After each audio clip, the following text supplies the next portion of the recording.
Hi, hello, and welcome to the very first episode of Over the Neon Rainbow. I'm your host, Anna Yvette.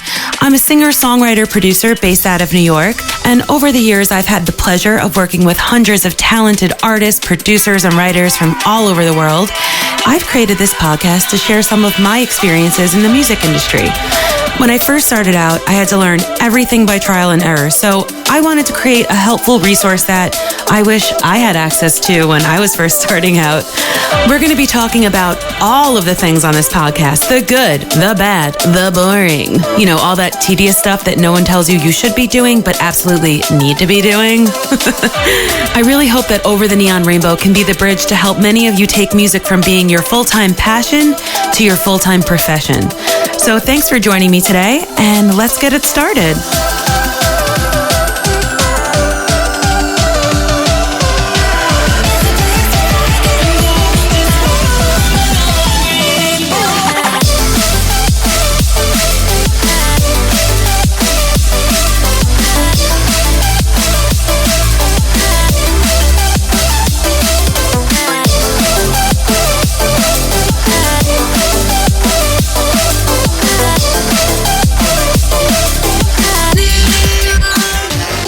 In this episode of Over the Neon Rainbow, I'm going to be talking about how to work remotely with producers and artists from all around the world.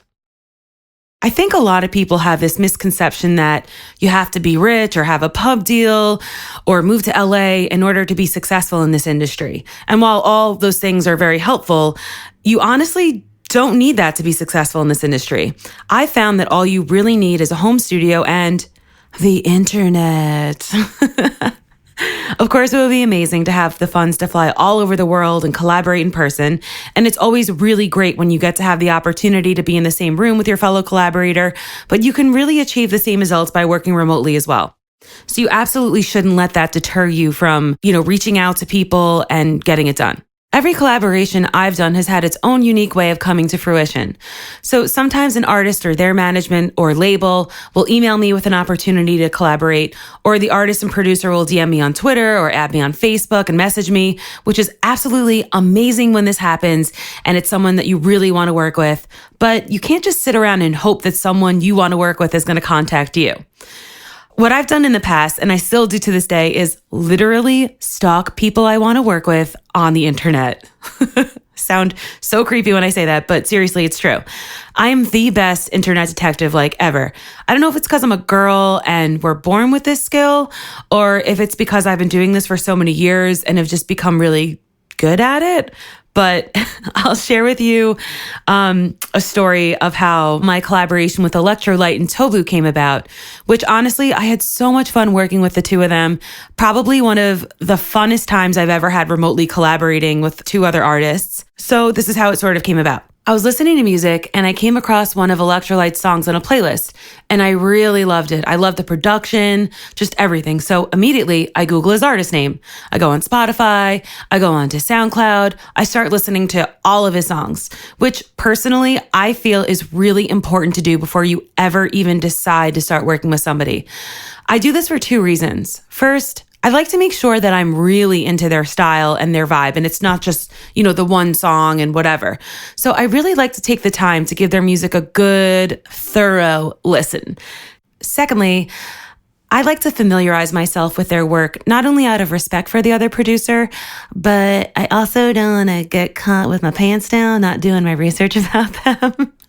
I've definitely been in some situations where I didn't Google who someone was before we started working together, didn't give their music a listen, and then they reference a massive song they've done, probably one of their biggest songs, and I have no idea what they're talking about.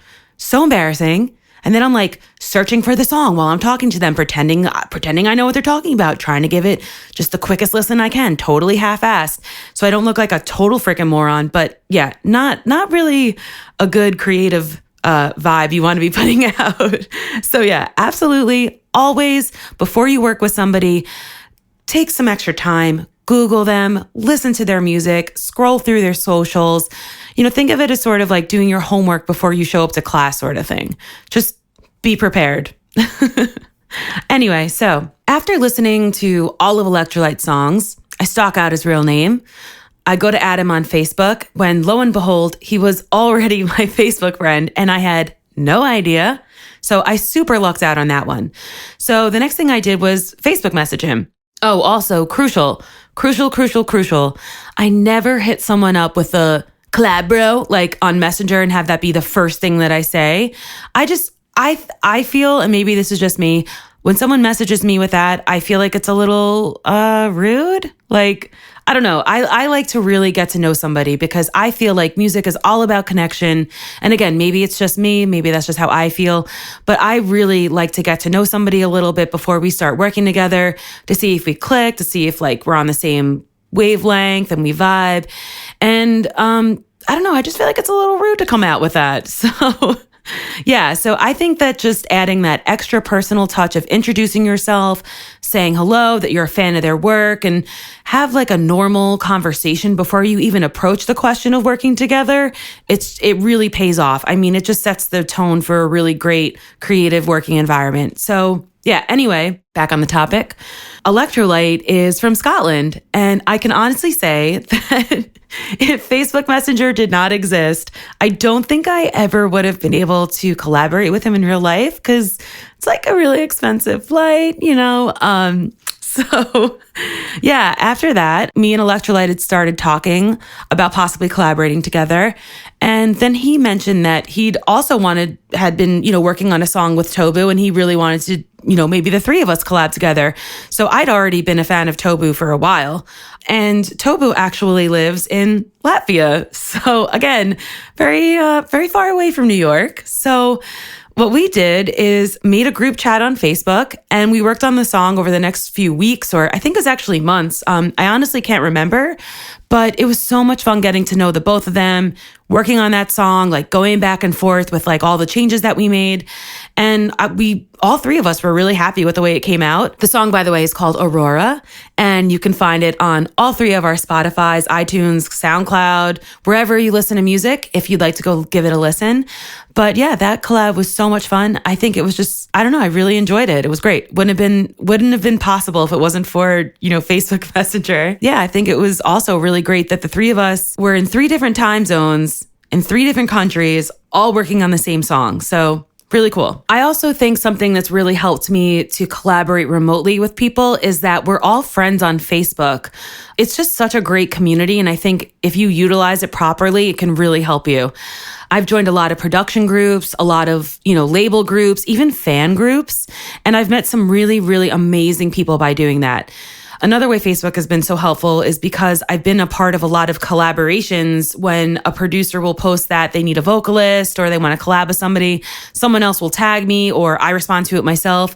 So it's just really been a huge tool for me. So, definitely if you're not on Facebook, I mean, I get it. A lot of people don't want to be, but it's been super helpful for my career. So moving on. Once you've made your connection to your fellow collaborator and you decide you definitely want to work on something together, there's 2 very different roads you can travel down. I feel my case is a bit more unique because I'm a songwriter and a producer and not just one or the other strictly. So of course, everyone's experience is going to be different, but I'm just going to share mine. Also, just so it's less confusing, I'm going to stick to how things generally work with an EDM collab because pop and hip hop they're a bit more involved and different each time.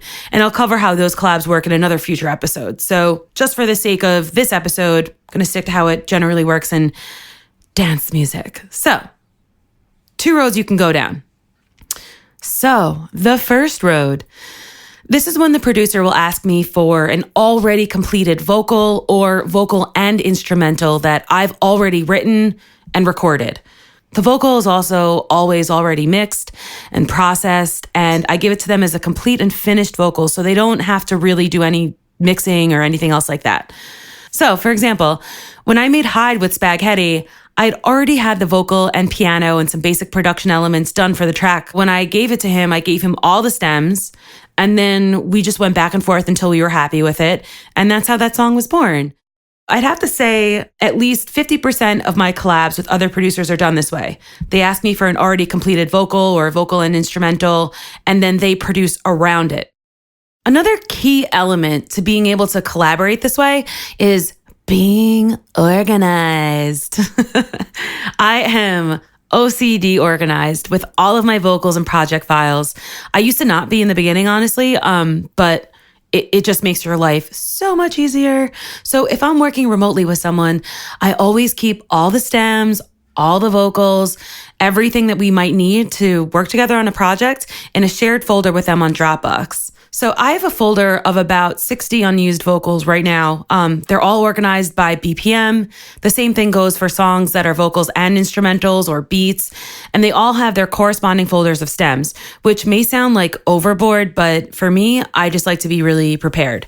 And being so prepared and organized has really, really helped me. I'm not saying that this is something you need to do, but it's definitely made a huge difference in my life. It's made my life so much easier. I also make a point to have a playlist of unused vocals and demos on SoundCloud as well, just so that I can quickly link out to other people in case I'm not in my studio. But you also have to account for that people are kind of lazy. So if you're sending things out to somebody and Dropbox link isn't working and you're out, or vice versa with SoundCloud, you have two different ways that they can't be lazy. I don't like to leave anything to chance. That's just me though. I'm just, you don't have to do this. This is what I do. So, yeah. Something else that I also like to account for when working remotely is time zones. This is also why I've learned it's so great to use a shared folder that you both have access to, because I might send somebody a message and by the time they respond to me, I could be out or away or working on a different project that day. So to keep the process moving along, we can always just check in with the shared folder if we need something or, whatever. So let's say like I work on a vocal, I finish it, it's in the shared folder. And by the time they, wake up and they get ready to work on the song, it's already in there and we don't lose a day because like they don't have what they need from me. I find it's also been really important to be able to have access to files 24/7 because you might miss out on an opportunity if you don't. Sometimes I'll get an email asking for a vocal or a song just because they happen to be in a meeting or in a session.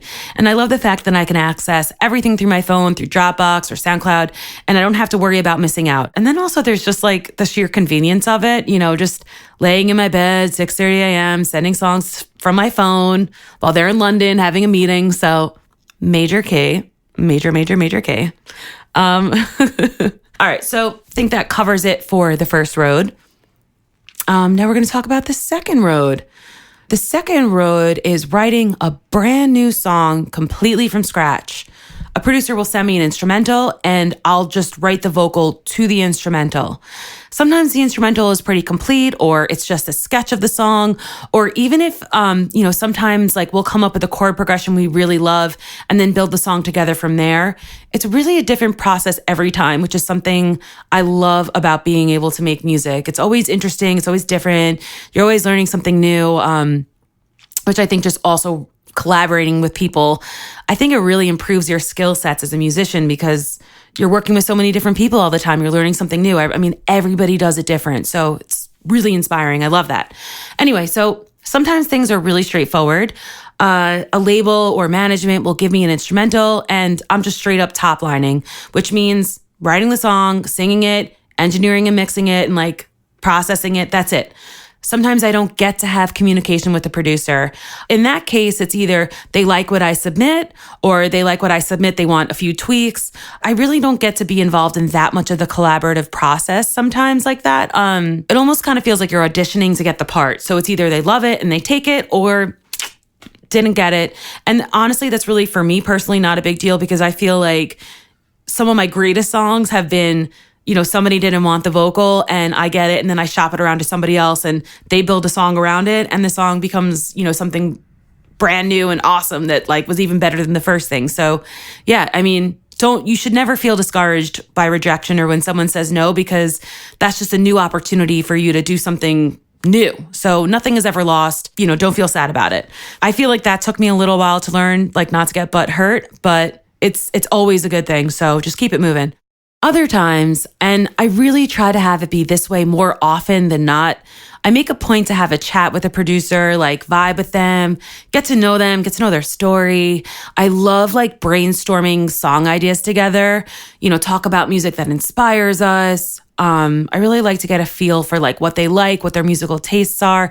It also makes it easier for me to collaborate with somebody when I know what they like because, then I can sort of do things that I know that they'll be into, as opposed to just like doing my own weird like thing. So I also think it's really important, especially if the other person doesn't actually sing or write lyrics like at all, to make sure that for me as a writer, I'm doing my job to make an authentic song that the producer also feels a personal connection to. So I really try my best to incorporate that in the lyrics, certain singing styles that I think that they enjoy. This way, the song's a reflection of the two of us. And we both feel connected to it, and we really like it. Just, I don't know. I love the way that works together. It's really fun.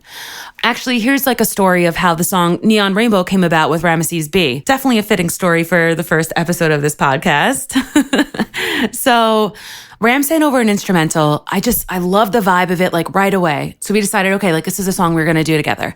And then we got to start talking about like song concepts. And whenever I write a song, and I don't know what, if all of the writers do this, but this is just what I love to do. It's so helpful to me and I just really enjoy it. It's fun. I like to make up a whole backstory for the song and like create its own little world with like characters, its own story, the time, the place. We were chatting about how cool the internet is because it allows you to find people who have similar interests like that you do, even though they might be on the other side of the world. So the main character in the song for Neon Rainbow, basically it's that they feel like, understood by the friends they've made in their own little digital world. And whenever they're feeling lonely, they can just reach out to their friends online and feel accepted and connected. So that's where the song concept for Neon Rainbow came from. And it really resonated with the both of us because, over the years, we've made friends online through music that have really become our real friends in real life. And these are people that, we'll go and visit, we work with all the time, we talk to, and they really have just become like a big part of our lives. Yeah, we just thought it would be cool to write a song about that because if it hadn't been for the internet, it never would have happened. I really feel like this episode is turning into like an I love the internet episode, but sorry. It really is like such a great tool. I don't think like, 20, 30 years ago, these collaborations ever would have happened if it wasn't for the internet. So yeah. Anyway, after the vibe of the song is all decided and I write my little backstory, then I go to work writing the actual lyrics and melody of the song. I'm not going to go too into depth into my recording process right now because that's definitely something I want to cover in a future episode. And I don't want to get off topic too much. So I write the song, I'll record it, comp it, mix it, tune it if it needs it. And, then we'll go back and forth if we need to make any little changes or tweaks until we're both really happy with it. And voila, a song baby is born. Of course, sometimes, you will send a song to a label and they'll have their little requests and changes. So maybe it's not officially like, all grown up yet, but for the most part, you've got a full-on collaboration. It is complete. I always get asked, I feel like I get asked this question like probably the most is, how long does it take you to write a song? And honestly, like this is, and any other songwriter will tell you, like, this is a question that just can't be answered with any sort of continuity. Because honestly, every song is different. I've had songs happen like in an hour, like soup to nuts, everything's written, I know exactly what it is, and it just comes out. And then sometimes a song could take like months to complete. And that's even after like, multiple revisions going back and forth. Like you want to change the chorus, you want to change the melody, whatever it is. So, I honestly really always try to keep in mind that you want to put out your best work every time. Nothing is ever that important where you need to be like rushed, So you always want to try to like, obviously be respectful of the other person's time that you're working with, but do what's best for the song. Sometimes you'll get a project where it's time sensitive. So sometimes I only have like a few days to come up with a completely finished song, soup to nuts, the whole thing. And, like if you can make it happen, that's great. And if you can't, like, oh, what are you going to do? There's nothing you could do about it. So of course, the best is like, when you rush your ass to finish off a song, and then it's like what I like to call the hurry up and wait. So like people love to harass you to finish your work, but then they take all the time in the world to finish, their side. But, that just comes with the territory of songwriting. So unless something is really time sensitive, like you're trying to finish a vocal for a song that already has a release date on an album or whatever, I really try my best not to let that frazzle me. Because, like we're making music here. We're not doing open heart surgery. Nothing's ever that urgent. And either it's going to get done or it's not going to get done. But either way, if you're stressed out about something, you're not going to be able to do your best work. So just, always remind yourself of that. Be nice to yourself. Be kind to yourself. Nothing is ever like the end of the world if you don't finish something. So really just stay on a schedule, do your best, and just have fun with it. We're making music. It's always super important that you're having fun, and the energy is always really good. So yeah, that's basically how it's done. I also want to mention that before I even start working with somebody, I always discuss splits and fees up front so that there's no miscommunication. I know some people feel a little uncomfortable about doing it first, but I've definitely learned that this is always the best way to start off a productive and healthy working relationship. This way, all of your expectations are laid out on the table from the jump. And if you're uncomfortable, you can politely decline and not waste anyone's time and also not ruin a future business relationship. If possible, I try to get the splits in an email as well before we start working on the song. This way it's in an email, everything is communicated, it's clear. Even before we start working on the song and even contracts are happening, it's always best to be upfront with your expectations and your needs. And it really makes for a healthier work relationship. Also, remember, if you feel uncomfortable or like something shady is happening, it's always a good idea just to take a moment. Don't sign anything right away. Consult with your peers, consult with your lawyer if you can afford one, or even just a friend, just talk it out and make sure that you're really doing what's best for you and that you feel comfortable. You've really explored all the options. This is your career. It's your art. It's your work. You should feel confident. You should feel protected and safe about it. So that is how to work remotely with producers all around the world, or at least how I do it. So I really hope that you got some good nuggets of information that will help you collaborate, have a good time doing it, and not run into any snafus. And thank you so much for joining me today. It's about time to wrap up our first episode of Over the Neon Rainbow. And if there's any topic that you'd like me to cover in future episodes, feel free to shoot an email over to overtheneonrainbowpodcast@gmail.com. Thanks for listening, guys, and I'll talk to you again soon.